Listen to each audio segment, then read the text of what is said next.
Di mana titik tidak masuk akalnya? Di mana titik tidak masuk akalnya? Di mana titik tidak masuk akalnya? Sedap, dap, dap.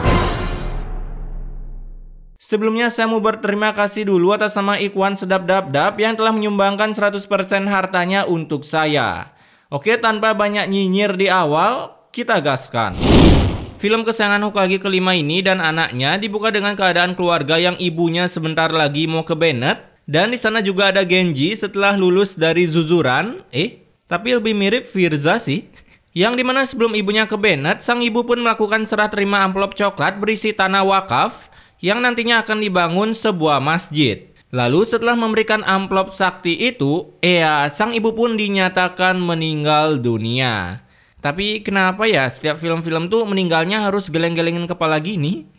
Namun bukannya sedih karena ibunya meninggal, anak Dajjal ini malah menarik nafasnya karena ibunya sama sekali tak meng-giveaway-kan warisan sebelum meninggal. Kala itu ketika akan dimakamkan, kita bisa melepas rasa kangen dengan kehadiran sosok Ustadz Windah Basukernes yang baru pulang sehabis menjaga galaksi Bima Sakti. Dan setelah semua pulang, coba deh kalian denger ini. Kamu itu lebay banget sih. Ini kan ibuku bukan ibumu.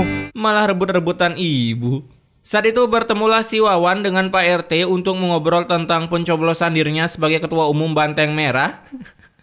Nggak mengobrol tentang tanah wakaf yang ditinggalkan oleh orang tua Wawan karena si Wawan berniat membatalkan tanah wakafnya, namun hal itu tentu ditolak oleh Pak RT karena ia harus menanyakan dengan para anggota squad di kampungnya. Mendengar itu tentunya si Wawan langsung kesal dan memiliki ambisi untuk merebut kembali tanah wakaf tersebut agar bisa membeli skin kolektor. Ketika berjalan pulang, si Wawan pun melihat pembangunan masjid yang sebentar lagi mau finishing.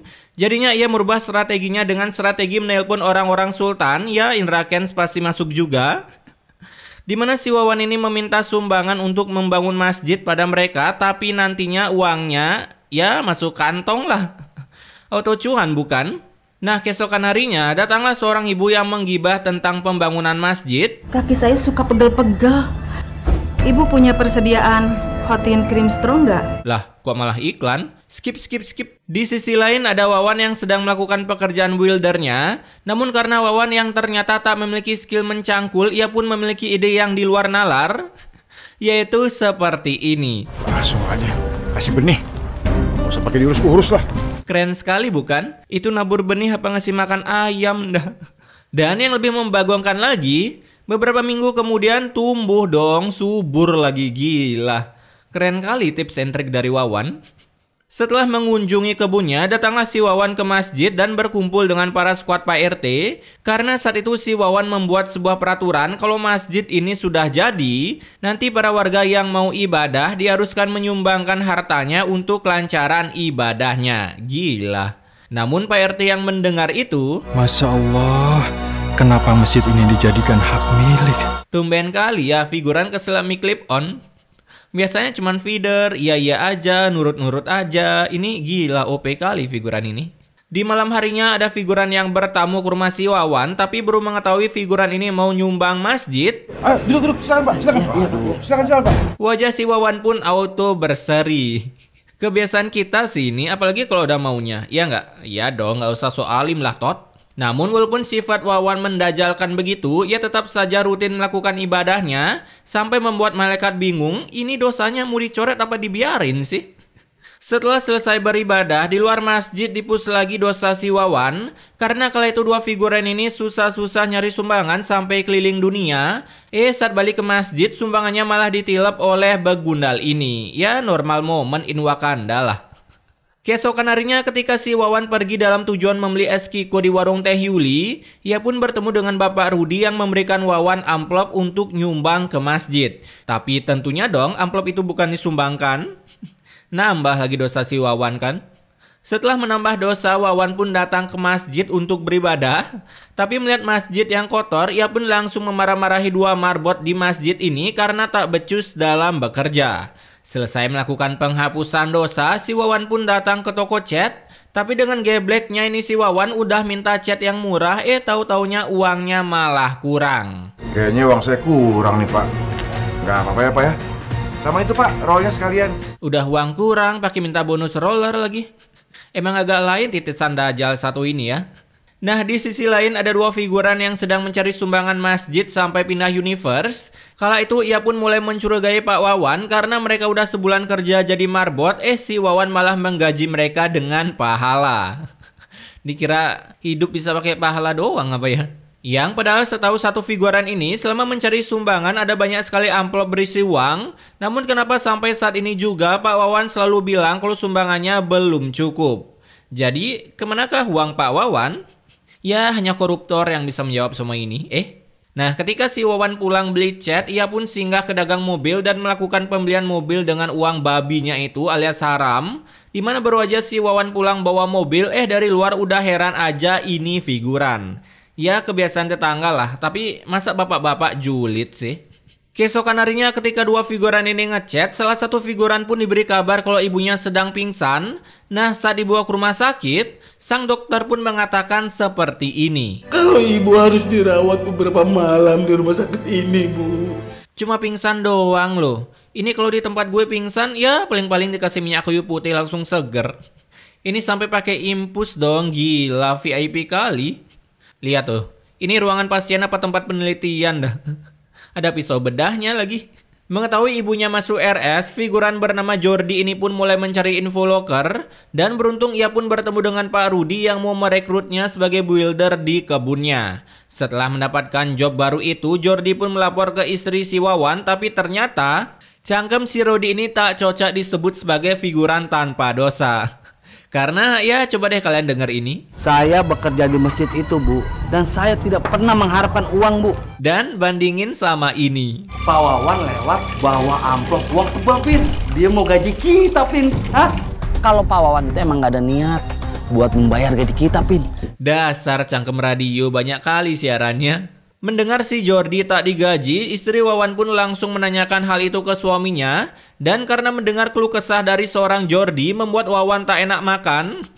Akibat membayangkan Jordi saat memakai pakaian dokternya. Ya gitulah. Keesokan harinya ketika jalan-jalan, Vina istri Wawan pun mendengar gibahan dari dua orang figuran yang selama ini ternyata sudah curiga dengan Wawan karena sudah jalan berbulan-bulan namun pembangunan masjid tak juga selesai-selesai. Buset, apaan tuh? Emak siapa nih weh?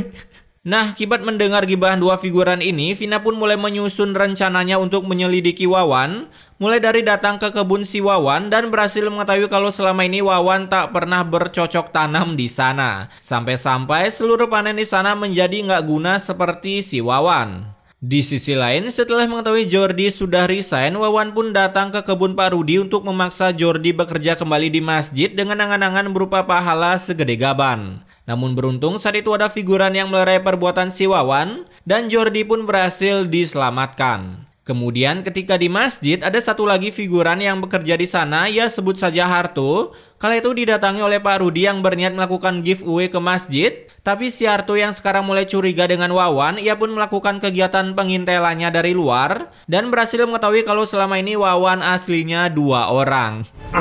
Yang ini buat aku, yang ini buat masjid. Saya aslinya 2 orang. Singkat waktu, ketika si Wawan bangun tidur, muncullah sebuah bisu level 1 di mata si Wawan, yang dimana ini sebenarnya sebuah pertanda bahwa sebentar lagi adalah detik-detik si Wawan akan terkena ulti. Lalu karena penyakit bisul ini, kegiatan penilapan uang pun harus dihentikan sementara waktu, dan beruntungnya juga si Harto pun memiliki kesempatan menyelinap ke ruangan si Wawan, dan berhasil mendapatkan bukti-bukti bahwa Wawan selama ini adalah tikus berdasi berkedok ibadah. Asik. Mengetahui suaminya adalah tikus berdasi, Vina pun langsung pulang dan berbacot ria di depan Wawan yang lagi terkena bisul. Jadinya ya Wawan pun mau gak mau harus mengakui kegiatannya selama ini yang Wawan anggap adalah sebuah pekerjaan yang sangat halal. Mamah tahu sendiri. Halal. Halal bapak kau. Nah, setelah perdebatan yang gak guna itu selesai, Pak RT pun datang menemui Vina, di mana Vina ini langsung berkata kalau suaminya telah mengkorupsikan uang masjid untuk beli Avanza SP Intel. Gila ada anjing ngonggong. Alhasil Pak RT pun langsung membuat rapat para KG untuk bisa menyadarkan si Wawan.